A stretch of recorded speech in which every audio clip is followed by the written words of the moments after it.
Happy Wednesday night, everybody. Welcome to another episode of Between the Uprights podcast. I am the great Al Bushman. Joining me as usual is Nikki, and Raul is not with us this week. He's on assignment, as we're going to say in the biz. He's on assignment. So that is an assignment. What do you he's on an assignment. Yeah. Well, thanks for joining in, everybody. Make sure to go to our YouTube page, hit the like and subscribe button, and the notification bell as well to get new episodes when they dropped. We got a great episode going into tonight. We've got things going on in New York, which I know, Nikki, you're going to be wanting to talk about pretty much the first half of the show.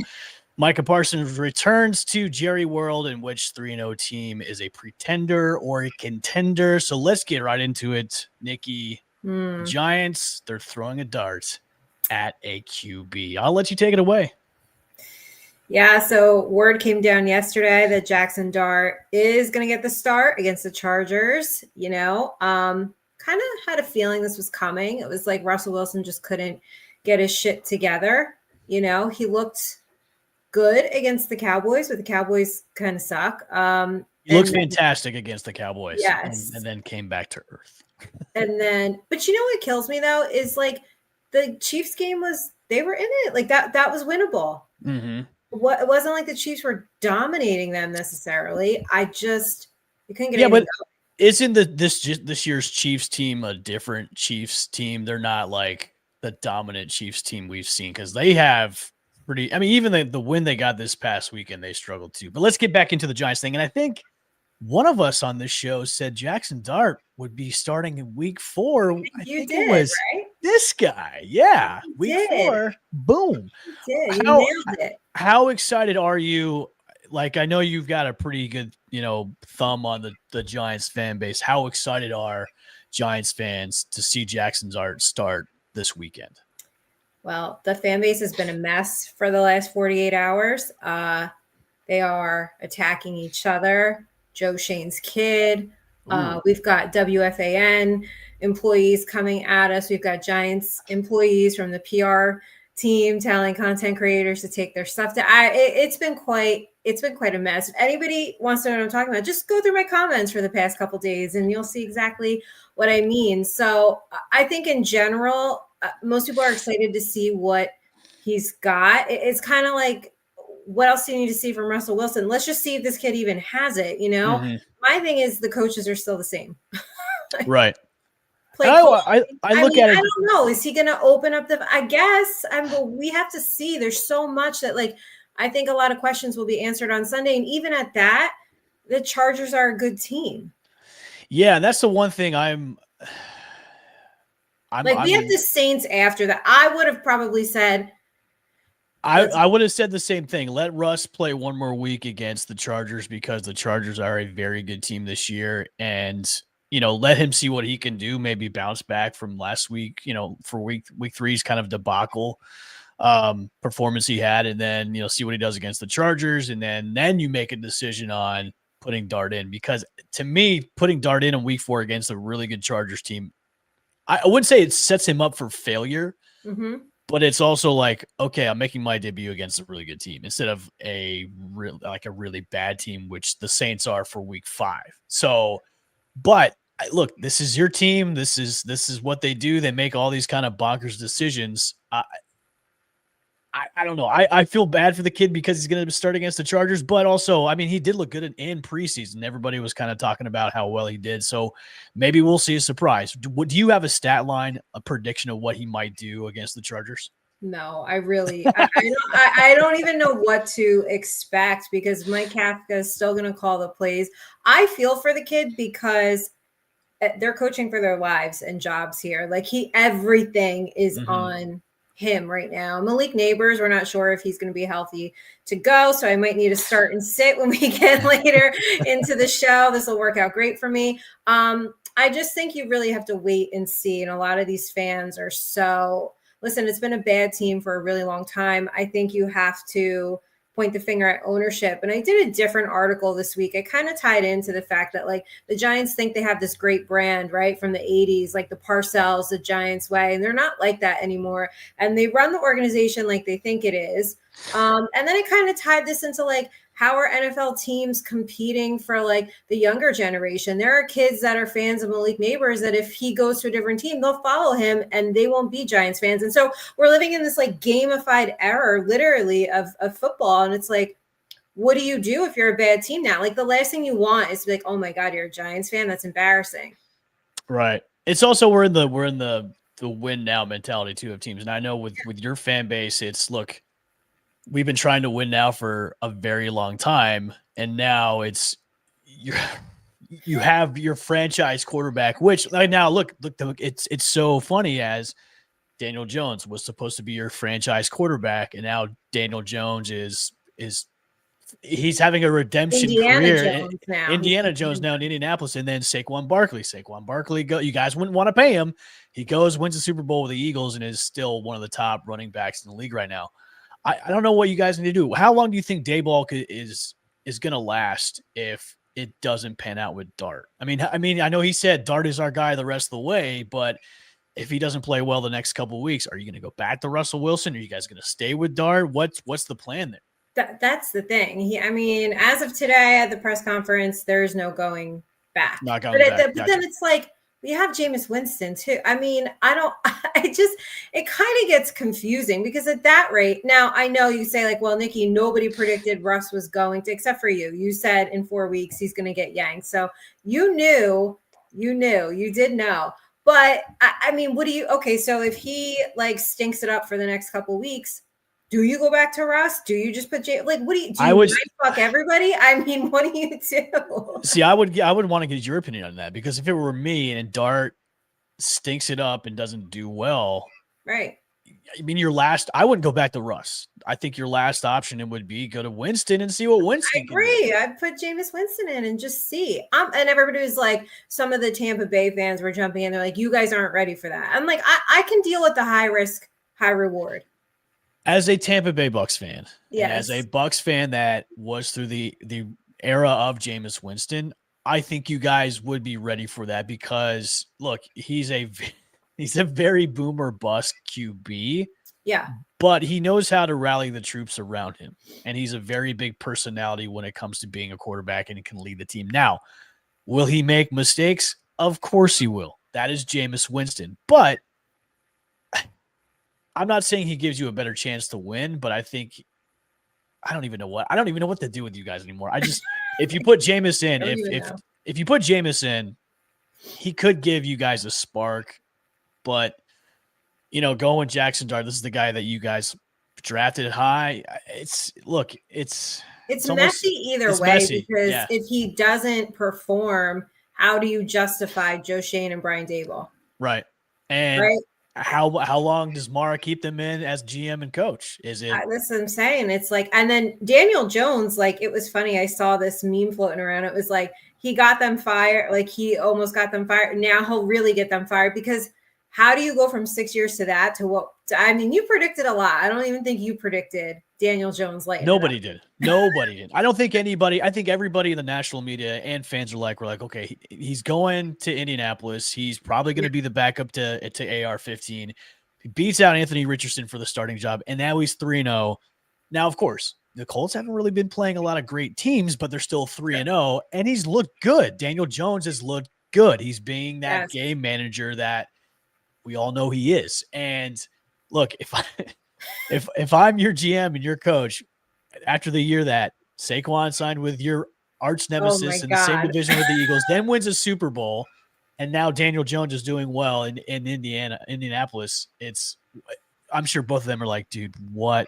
Why and it was on Hard Knocks for the world to see. And don't forget the whole Odell Beckham, we didn't sign him to trade him. He goes to the Rams, wins the Super Bowl, and it's NFC East Hard Knocks in season this year. Your whole management is now just a big meme and a big punching bag. It is. I hope you guys are you not entertained? I mean, I'm thoroughly entertained. You got to be entertained. As the weeks and weeks go by with what happens with your team, you guys have now been the focal point of the media instead of the Cowboys now, which the Cowboys are usually the front headlines of each morning. It's now the Giants with what they're doing and what's happening in that organization. It's a circus. It is a very big circus. It's a circus, and you can tell, like, between it's rough for me because I have the Jets and the Giants and the Eagles are fine to cover, but you can tell that the Eagles have their shit together. You can tell that like there's just a difference in the good teams in the league and then the teams that are 0-3. Yep. I totally agree. You can definitely tell which ones have got a solid front office that know how to make great football decisions and have the people in place to be competitive in the league. And Giants don't have that. Sorry. No, they don't. But I hope you guys are all entertained. And I did think of you as soon as the news came down. I was like, damn it. Just saying. I mean, what else you got in your crystal ball? If I did, I'd be winning lots of money and betting instead like of I wouldn't be doing this show with you.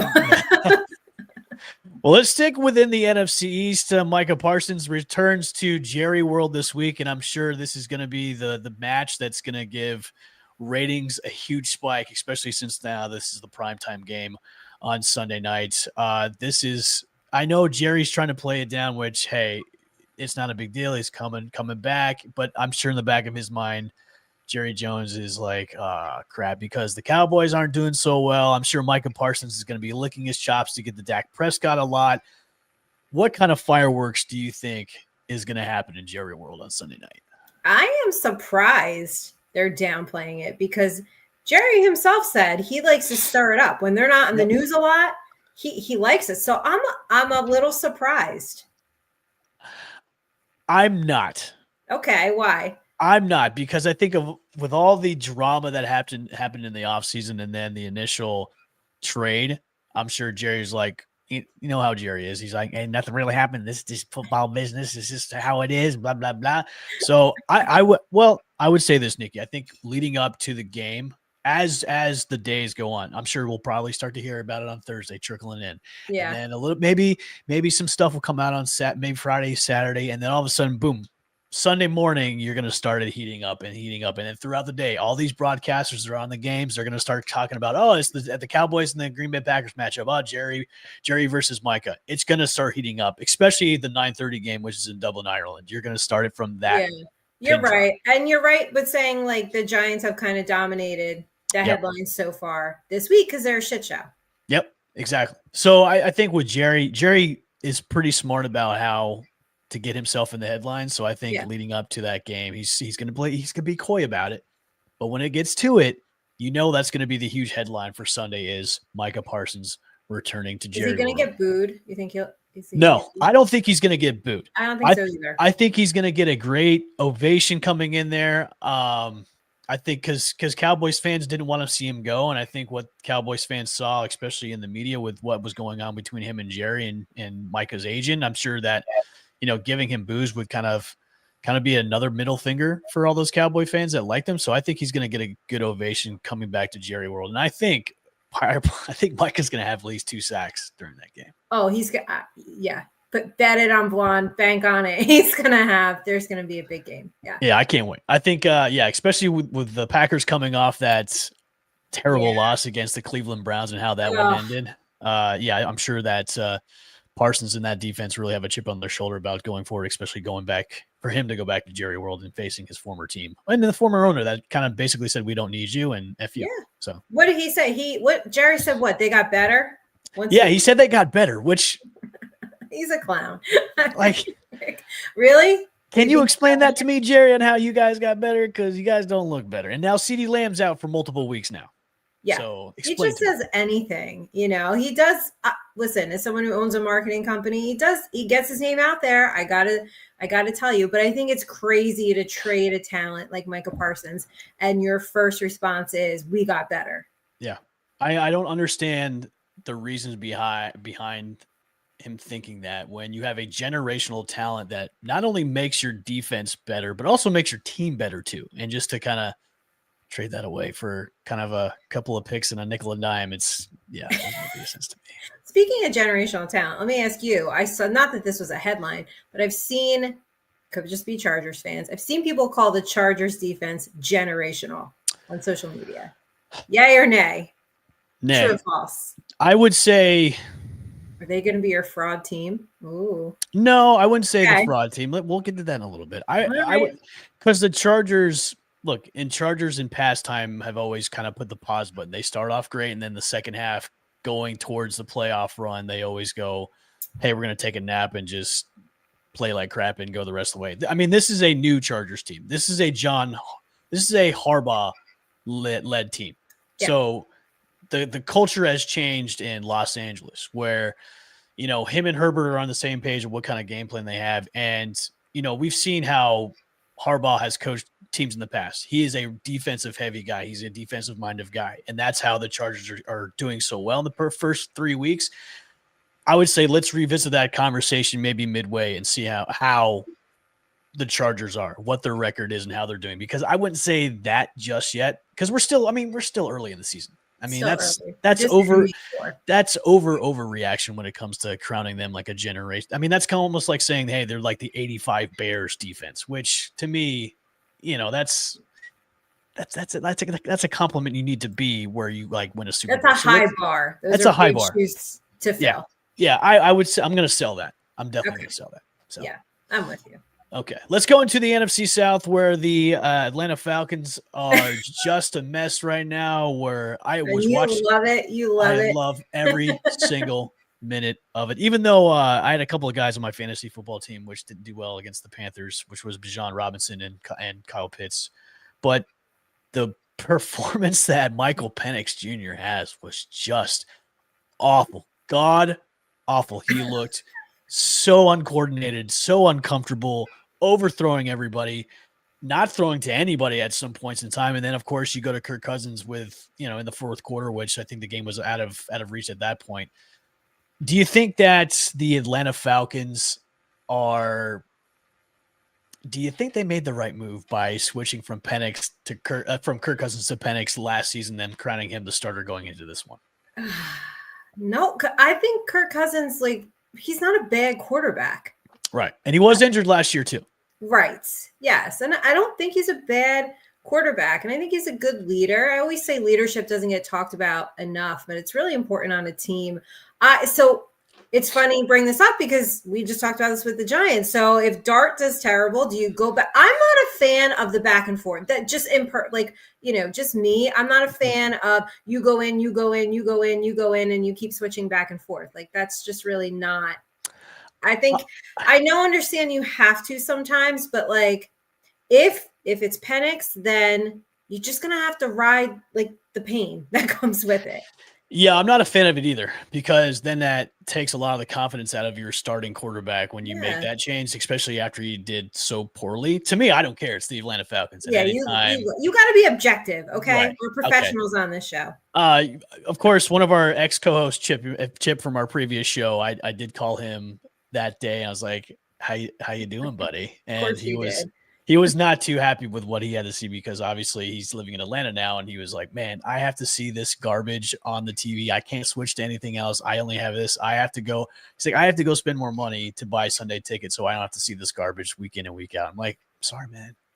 You moved up there. Then you moved. It's his fault. He moved. Do you think, could this be because of coaching?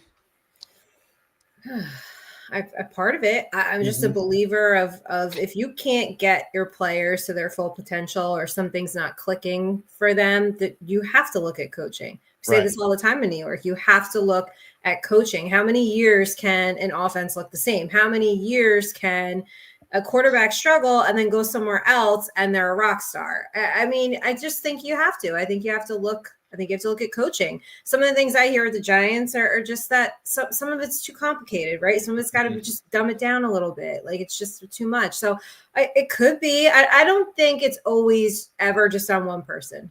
Mm-hmm. Yeah, I look at this. I mean, Penix has to bounce back the next couple of weeks because if not, then they probably will make the change to go back to Kirk. Yeah, because I mean they are paying him $100 million guaranteed. So if Penix isn't working out and if he's not getting the offense and getting it done, then you're going to have to make that switch. I know Raheem Morris said, hey, we're sticking with him. We haven't even considered making a change back to Kirk. I mean, he says that for now, but how many more weeks are you going to take it to where the division's almost out of your grips, which it's probably not going to be anyways because the Bucs are awesome and they're going to take that division again for the 6th year in a row. But when does it become out of reach where you can't make a playoff run where the guy under center is not going to get it done for you? And that's where I look at Penix as, look, if you're going to be playing like that against the Panthers, yeah, you're in for it for the you're rest in. of the season. I totally agree. So whatever he needs to fix, he's got to fix it because, I think he's on the hot seat for his job. And Kirk Cousins is probably going to be back in there, I would say Week midway. 7? By week 7? I'd say week 8. Let's give Penix a short leash, but I'd say week 8 by the time he gets back. Did you watch Quarterback on Netflix? I did watch that. Very good show. It is. But Kirk was struggling a little bit when he got to Atlanta with. Yeah, and I think that mostly has to do with the injuries that he had. He was coming off that Achilles injury from the year before, and then coming into, a brand new system too, brand new coaching as well, and then learning that system coming back from that injury. Let me ask you, do you think they gave up on Kirk a little bit too early? Yes. Okay. I agree on that too. I think they gave up on him a little bit too early because of injuries. And then, look, he did. I've always had I'm always been a fan of Kirk Cousins, even when he was in Washington and then when he was doing so well in Minnesota. And I thought this would be a tremendous upgrade for him to come over there. And, they did pretty well. And then until he got hurt and then just the wheels, fell off. So, yeah, I agree. I think Atlanta kind of like shot the gun too early to go to Penix from him. So, yeah, they could have given it a little bit more time. But now you have to stick with Penix, I think, for a little bit. It's parallels. It's like the Giants and the Falcons. Like they just talk to each other on a weekend and week out what to do. How are you going to fuck up? Okay, how are you going to fuck up? How are you going to act like a clown? Okay, we're going to do this. Like it's the same thing. But I think you're right. You're going to have to give this kid a few more weeks. Mm-hmm. I think, unless who do they play next? Let's say Washington. He might not have till week 8. Oof. Yeah, Washington's got a great defense. I mean, they are playing at home, which is a good thing. They'll be back at home. But, yeah, against the Washington Commanders, they're going to bring the kitchen sink to him. Yes, they are, especially after that performance. Yeah. All right, let's move on to our 3-0 teams. Let's do contenders or pretenders. We're going to go through the top 6 teams that are 3-0, the ones that are undefeated, and we're going to go through each ones that are the contenders or pretenders. And we'll start with the Indianapolis Colts. Contenders or pretenders? I don't know. I kind of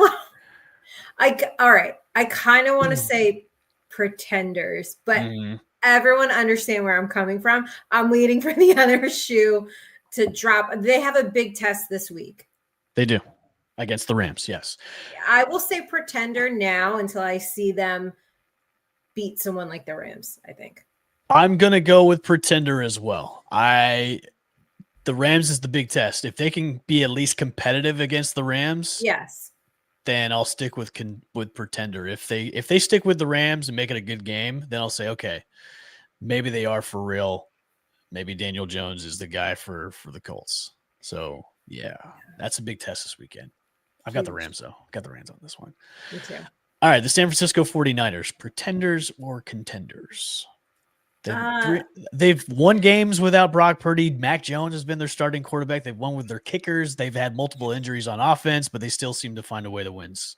To me, that is to say contender, right? I'm going to say contender. If you can win with that, with multiple injuries, you got Mac Jones in there. With Mac Jones, look pretty good, though. I know. I'm going to say contender. And the 49ers always seem to contend each and every year, so I'm going to say contenders. Yeah, you can't really call them a pretender. Okay. All right, let's go. The Philadelphia Eagles.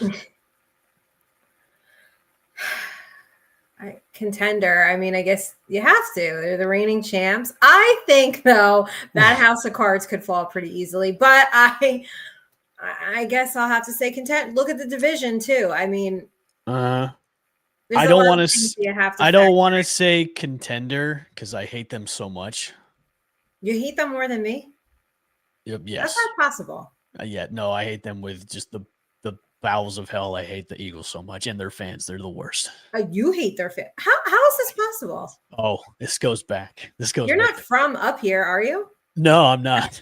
I just hate the Eagles. I hate the whole. Listen, I hate every sports team from Philadelphia. I hate their fans. Every single one of them. They are terrible, terrible people.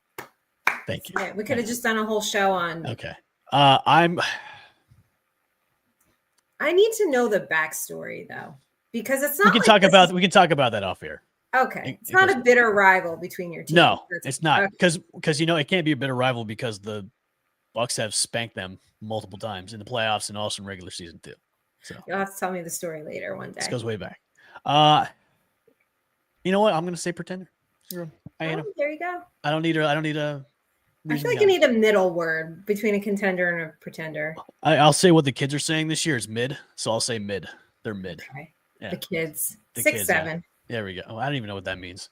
It means nothing, literally. Okay. All right. So this team is dear to my heart. I'm going to say the Tampa Bay Buccaneers, 100% contenders all day long, just like the San Francisco 49ers have multiple injuries on the offense and defense, but they still have found a way to come back 3 games in a row with comeback victories because Baker Mayfield is a dog. I'm going to say contender. Yeah, you have to give it to them. Contenders. Okay. That's what I thought. Okay, good. All right. Our next team is a team we were just talking about, the Los Angeles Chargers. Contender or pretender? Oh, my God. I'm only going to say pretender because they, like you said, they have this history of being really, really good. And then they hit mid-season where they should really step on the gas and get hot. And instead, they just go the other way with it. And then they just can't seem to get over that hump. Although that hump is usually the Kansas City Chiefs, and they beat them week 1. Yeah. Which I picked on the show. So I know. I just, until I see otherwise, I'm expecting the other shoe to drop at some point. Okay, I'm going to go the other way. I'm going to say contender because just the way Harbaugh's come in and really changed things around in that organization.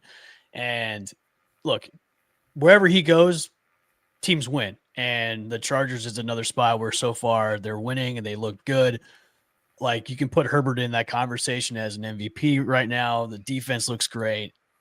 I think they're going to be a contender all the way. They're not going to have nap time like they usually do. They're going to be contenders throughout the year. Okay. So they're going to stay awake the whole season. Okay. They're going to stay awake the whole season. And I think I picked them for the division too as well. I think you did, yeah. Yeah, so I'm going to stick with them the rest of the way. Okay, so this is the one that this is the team we talk about their quarterback a lot. The Buffalo Bills, contender or pretender? I'm going to let you take this one. I feel like this is a trick question. I feel like it's a trick question because nobody circles the wagon like the Buffalo Bills, but they contend every year, but they also have an easy pathway there. I'm going to say they contend, but they also can't, they just can't do it. They can't win. Okay. When they need to. I mean, so they're half pretenders.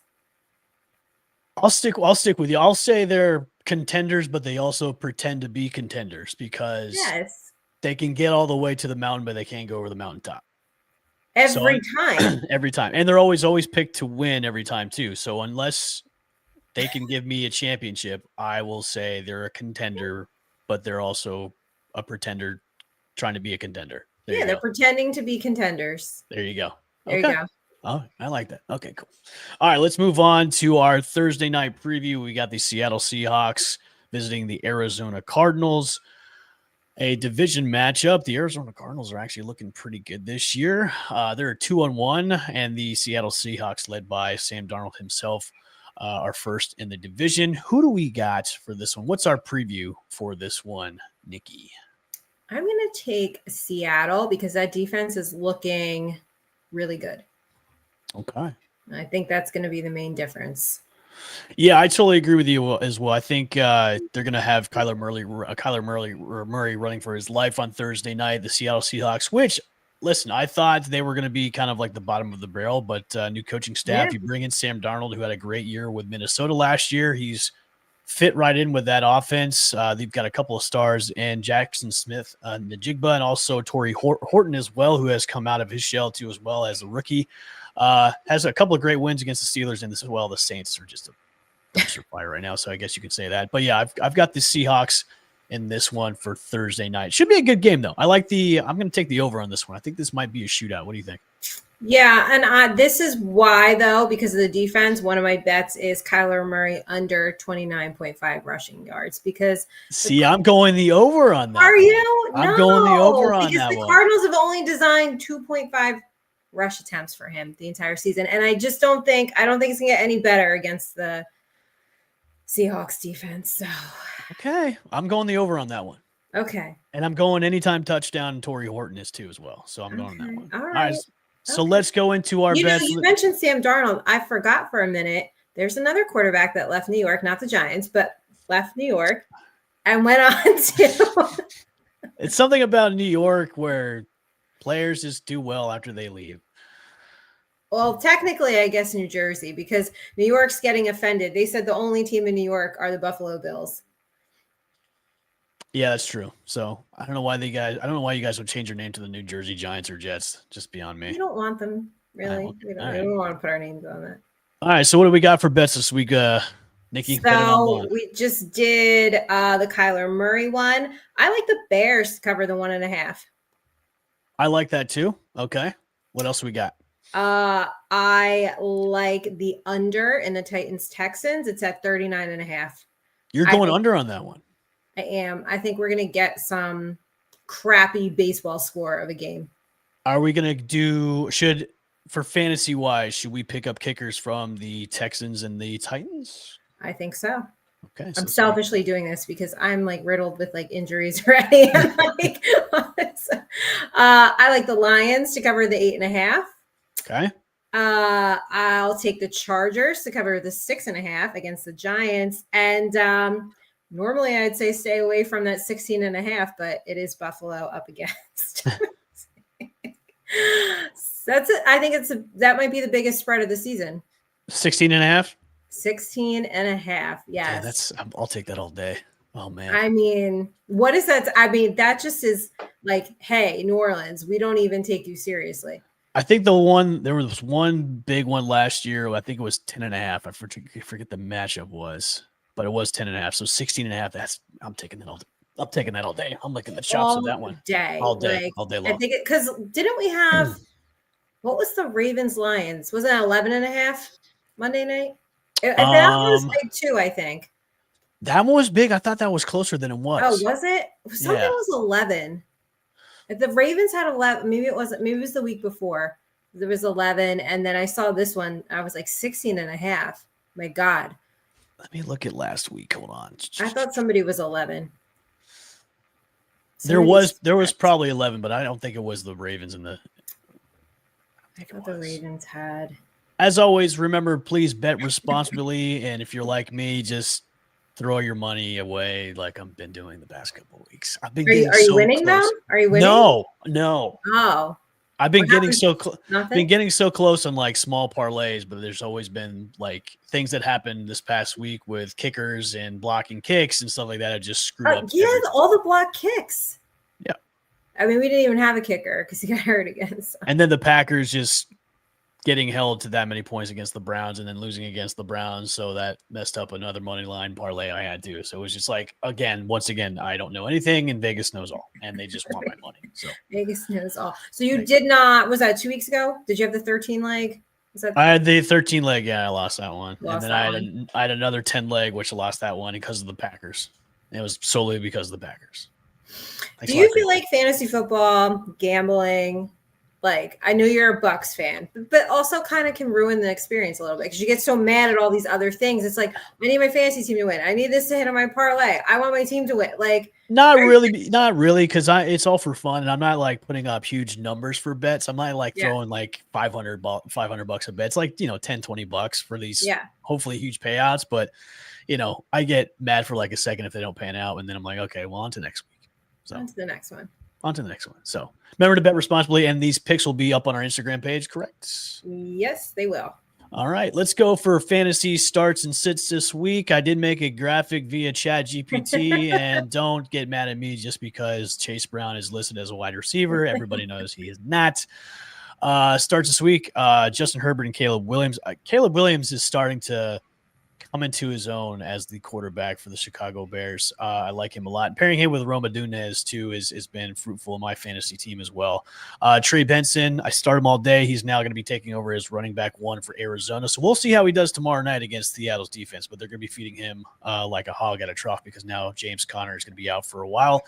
And then every wide receiver on the Chargers should be started. this week.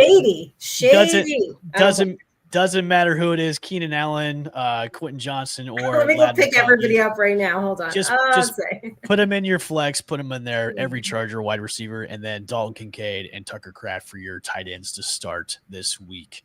For your sits, Daniel Jones. I think he's going to come back to earth. CJ Stroud, I don't know what happened to him in Houston, but he has just been an afterthought right now. And then Chuba Hubbard and then Chase Brown at the running back position.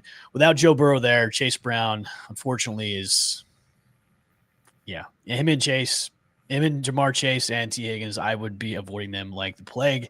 Marvin Harrison, we'll see how he does tomorrow night, but he's had the drops lately. He had 3 drops this past weekend. A couple of them could have been touchdowns. And then Calvin Ridley as well on the Titans, and then Zach Ertz and David Njoku too as well. My sits for week 4. So those are your starting sits. This will go up on our Instagram page too as well.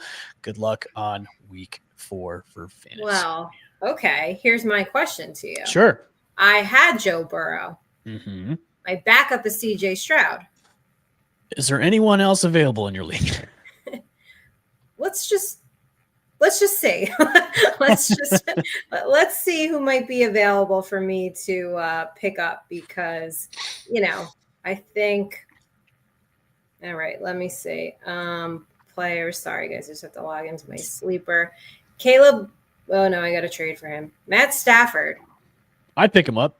Pick him up. Yeah, I'd pick up. Geno Smith, Jaxson Dart, Carson Wentz, Daniel. No, I'd have to trade for him. Not doing that. So that's what I'm looking at right now. I did pick up Stafford as a backup because I did have CJ Stroud.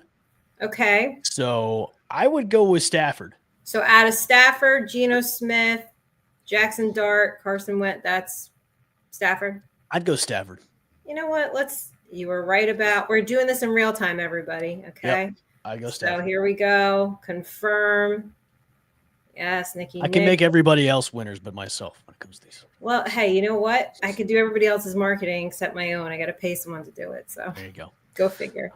All right. There's no problems on this show, everybody. Those have been starting sits. This will go up on our Instagram page too as well. So if you want to trust my advice, go ahead and So let's get into it for our week 4 picks. Let's start it off. We did our Seattle and Arizona pick. I think we're both going Seattle on this one. Correct, Nikki? Yeah. Well, before we do that, I know Raul's not here, but let's just give the people a quick. Okay. Of our records going into week 4? Yes. All right. Let's do it. Yeah. Okay. So last week you went 9-7. I went 10-6. Raul went 7-9. All right. On the season to date, you're at 33-15. I'm at 32-16. Raul's at 30-18. So it's close. Okay. It's close. Okay. All right. Let's see how we do this week, because I know he had a few picks that are different from mine. So yeah, we have a couple that are different. Okay, where did we start? All right, so we had the Seattle and Arizona game. I think we're both going Seattle, correct? Yes. Okay, let's go to the Minnesota-Pittsburgh Steelers game. Carson Wentz starting again for Minnesota against the Aaron Rodgers-led Pittsburgh Steelers in Pittsburgh, mind you. I am taking Pittsburgh. Oh, actually, I am wrong. This game is going to be in Dublin, Ireland. For the first ever game in Dublin. Everybody. So make sure you guys are up on Sunday at 9:30 for kickoff for this game. So Raul's taking Minnesota. I'm going Steelers on this one. Yes. All right, Washington and Atlanta. I think we can both all say Washington's going to win this one. Yep. All right, New Orleans at Buffalo. That's an easy one. The Bills. Wait, I have the Saints. No, I'm just kidding. All right, we've got the Browns visiting the Detroit Lions, which I think might surprise a lot of people just because the Browns defense is so good. So it could be another Packers Browns game, maybe, but I'm going Lions. I'm going Lions on this one. They're at home. I'm going Lions. Okay. Yeah, no, I'm taking Detroit and that 8.5. All right. Panthers are visiting the New England Patriots in Foxborough. Who do we got for this? I'm going Patriots on this one. All of us took the Patriots. Yep. All right. Nikki, your team, the Chargers are coming into the Meadowlands to visit your Giants. Who do we got? The Chargers. Okay, Chargers. Okay, good. I've got the Chargers in this one. You will be shocked for the pick for this one. Eagles are coming into Tampa. They are coming in early tomorrow to get acclimated with the heat. Bucs fans are not going to be liking this one. I'm going with the Eagles on this one only because just the injuries that the Bucs have and the stupid dumb tush push. And because Godwin's out too, right? No, Godwin is coming back. Mike Evans, I think they will probably get back Tristan Wirfs too, which helps that offensive line. But I don't know. We'll see. I don't know. You're doing the right thing. You're doing the non-homer thing, which I'm very proud of you for this. The line's 3.5. So, I'll go with the Eagles on this one, even though it pains me to do it. Yeah, this is tough for you, given the issue you have with Philly. Yeah. I'm taking the Eagles on this one. All right, Titans are going into Houston. This will be a dumpster fire of a game, but I'm going with the Texans on this one. I think Cam Ward is going to be out for this game too with an injury, but I'm going with Houston. Yeah, I'll take Houston. Okay, this will be the true test for Daniel Jones and the Indianapolis Colts. They go into Los Angeles to face the Rams. I am going with the Rams on this one. Me too, but Raul is going to take the Colts. Oh, really? He is, yep. Okay, all right. Well, we'll see how Daniel Jones does against the Los Angeles Rams. Okay. All right, Jacksonville heads into San Francisco. I'm taking the 49ers. Brock Purdy should be back this week. It looks like all signs are a go. So I'm taking the 49ers. 49ers. All right. This will be a good matchup. This is a good matchup every single year. The Ravens are going into Kansas City. It's the Ravens versus the Chiefs. I'm going with Baltimore Ravens. Yeah, I'm going to go with Baltimore. Raul's going to take the Chiefs. Okay. We could have the Baltimore conversation maybe next week if. Yes. I think with having him back, yes, we should definitely have that conversation too. Yeah. Put it on the headline. Okay. The Chicago Bears are going into Las Vegas to face the Raiders. I'm going Bears on this one. I'm going Bears too. We all are actually, I think. Yep. And then the marquee matchup, which everybody will be tuned in to 8:20 on the primetime game, which the Green Bay Packers head into Jerryland, the reunion of Micah Parson against his former team. I'm going go Pack go. Yeah, I'm going to go with the Packers on this one. You should see the over-unders on these games. They're really low. Yes, they're low this week. Yeah. Why? What's the over-under on that one? 47.5 for that one, which I'm surprised about. I think that could go a little bit higher than that. Yeah, they're low. Yeah. And then the two Monday night matchups. Ugh. We got the Jets visiting Miami. Who is watching? I guess I have to since I'm going to take the Jets, though. I think I took the Jets on this one, and then we got Cincinnati visiting Denver. I'm going with Denver on that one. I'll take Denver. And just to note, Raul did his homer pick. He's taking the Dolphins. So wow. We differ a little bit this week. So this is where I think, someone can pull ahead. Okay. It's pretty close. All right, everybody. Make sure to bet responsibly. Thanks for tuning in to another episode of Between the Uprights. Make sure to go to our YouTube page, hit that subscribe and notification bell. Hit us up on Instagram and also X2 as well. We'll get all those starts and sits and betting lines up there too as well. You guys can check out. Enjoy tomorrow night's game, and we'll see you next week, Wednesday at 8:30 p.m. on YouTube. Peace. Bye.